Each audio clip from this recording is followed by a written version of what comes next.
Alloh taoloning Qur'oni Karimdagi 8 va'dasi.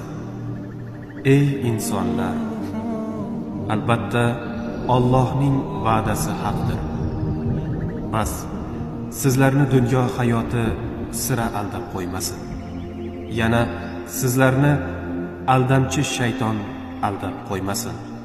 Fotir surasi 5-oyat. Birinchi va'da. Allohni yod etganni Alloh ham yod etadi. Bas meni yod etingiz. Men ham sizlarni yod eturman. Menga shukr qilingiz, noshukrchilik qilmangiz. Baqara surasi 152-oyat. Ikkinchi va'da.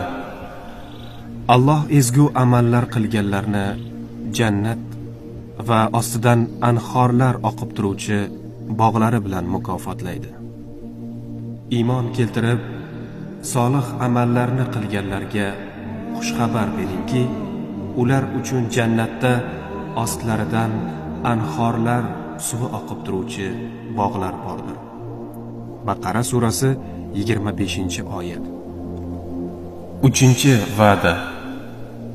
Alloh duo qiluvchining duosini qabul etadi. Parvardigoringiz, menga duo qilingiz. Men sizlar uchun duolaringizni ijobat qilay, dedi. G'ofir surasi 60-oyat. To'rtinchi va'da. Alloh shukr qiluvchiga ne'matlarini yanada ziyoda qiladi. Yana Robbingiz e'lon qilgan bu so'zlarni eslangiz. Qasamki, agar bergan ne'matlarimga shukr qilsangiz, albatta ularni yanada ziyoda qilurman. Ibrohim surasi 7-oyat.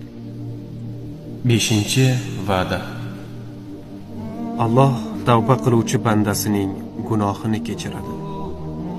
Ularning ichida siz bo'la turib, Alloh ularni azoblovchi emas.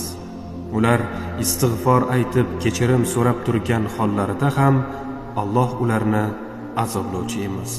Anfal surasi 33-oyat.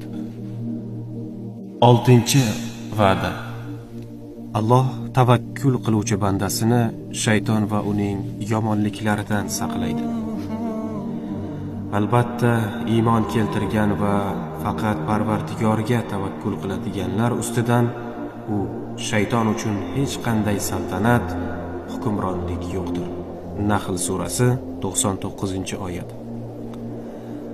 Yettinchi va'da. Alloh ikki dunyoda ham mu'min musulmonlarni o'zi qo'llaydi. Albatta, biz payg'ambarlarimizga va iymon keltirgan zotlarga dunyo hayotida ham guvohlar hozir bo'lib turadigan kunda, qiyomatda ham yordam beramiz. G'ofir surasi 51-oyat. 8-va'da.